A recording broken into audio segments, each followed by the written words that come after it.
Hello everyone, I'm Michaela Kathleen. Happy Valentine's Day. I thought today I would give some romance recommendations for the holiday. So I have two John Green recommendations here. I wanted to go with one that was a little more lighthearted and funny and fun, and then one that was more of the romancy romance. And so my recommendations here are The Fault in Our Stars, and An Abundance of Catherines. So I think most will know what The Fault in Our Stars is about, but just in case for those of you who don't, it is about a girl named Hazel Grace who has cancer, and it is about her going to support group, and she meets this boy who used to have cancer, and they become love interests, and they bond over books and video games, and it's just a really beautiful love story. This is one of my favorite books of all time. And then the other one I have here is An Abundance of Catherines, which is a lot more lighthearted and funny. It is about a boy who is a prodigy, and he continues to date girls who are named Catherine, and I believe the 17th Catherine has just broken up with him at the beginning of the novel, and he is quite sad, and so his best friend suggests going on a road trip, and it's really funny and a lot of great fun. So yeah, either of these would be great reads for Valentine's Day. If you are in a maybe a little bit crying mood for Valentine's, The Fault in Our Stars might be the way to go, or if you're looking for a very happy Valentine's, perhaps An Abundance of Catherine. Next, I have two Rainbow Rowell recommendations, and I went with kind of the same system here of picking a more serious romancy romance from Rainbow Rowell and a more fun, lighthearted, and funny romance from Rainbow Rowell.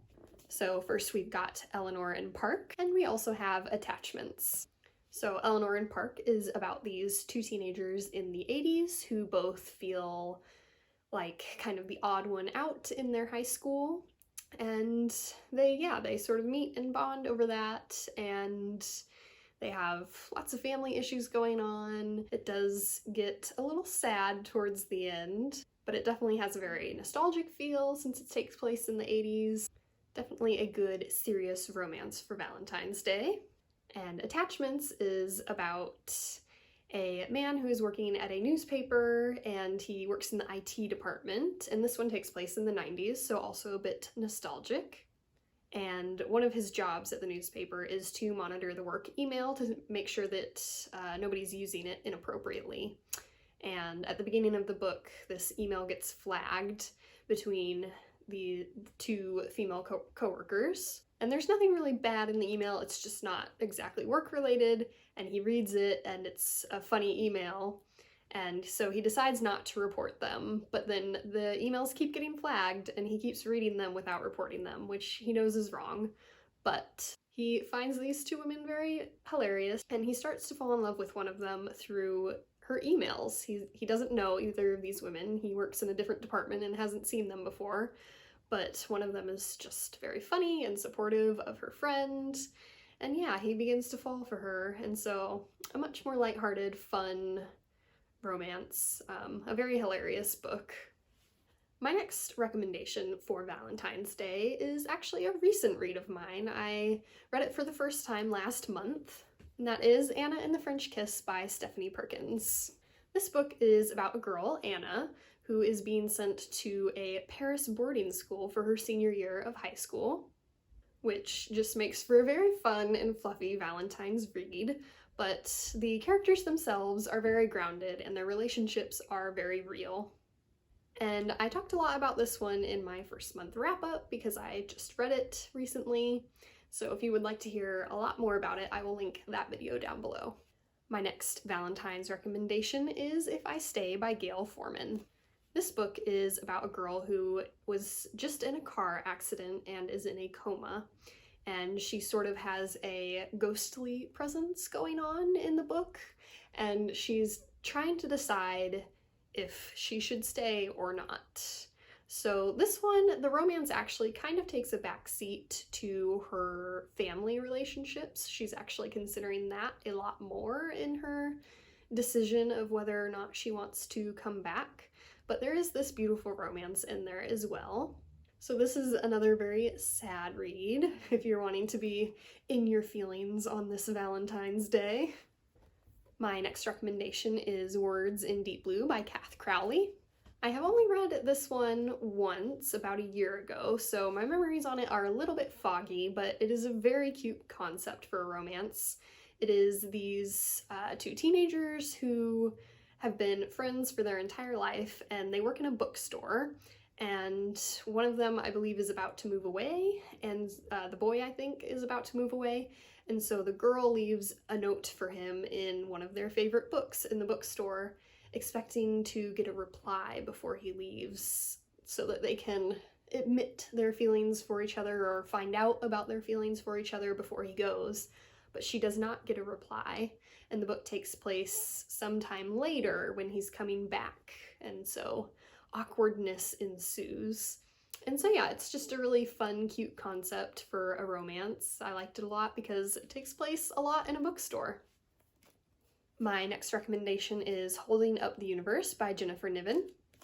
This book is about a teenage girl who's going back to high school after losing a lot of weight. She was so overweight that she could not leave her house for a long time, and so she's struggling with getting back into the school system after that. And the male love interest in this book has face blindness. He cannot recognize faces, and he has not told anyone this. He just kind of tries to navigate through life with this challenge that he has. And so it's kind of about these two kids who feel like outsiders and feel like people are going to judge them for their different challenges that they have, and kind of navigating their way through that, and they sort of find each other and find that they each can kind of support each other in this challenge. And so yeah, this is just another cute romance. It's not too heavy, but maybe not as lighthearted as some of the others on the list. And this was definitely one of my favorite reads in the last few years. Next, I have The Last Letter from Your Lover by Jojo Moyes, title there on the side. This book tells the story of two main female characters, and when I went into the book, I thought it was going to be an alternating chapter situation, but it is actually the first character's story is told up until, I think, a little bit more than halfway through the book, and then there's a time jump to the second character, and the story is kind of continued with her in the second half of the book. So the first character is a woman who has just been in a car accident and has lost all of her memories, and she finds this letter that is clearly a love letter that is not between her and her husband, and so she's trying to puzzle together who this mystery romance is. And then the other character that the story picks up with many, many years later is a journalist who finds one of their old letters, and she herself is also trying to piece together where this story went and how it ended. This is the first book that I have read by Jojo Moyes, but I also have Me Before You on my to-be-read list, so I'm really looking forward to reading another one by her because I did enjoy this one, and I have seen the movie of Me Before You. But yeah, this is one of the few like adult romances that I have on my list. I tend to be more of a YA person, but I did find this really enjoyable. And finally, I have Miss You by Kate Eberlin. Miss You is another adult romance, and it is one that is kind of a story of two characters that keep missing each other over the years. They keep, their stories will kind of cross for a short amount of time, and they'll be in the same place at the same time, but they won't quite connect.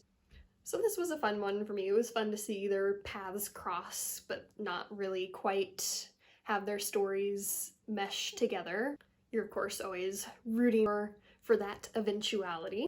So yeah, a good book to be rooting for the two characters to get together. So yeah, these were my romance recommendations. Let me know in the comments some of your favorite romances to read in this most romantic month of the year. And make sure to click subscribe and the bell icon for notifications. Thanks for watching!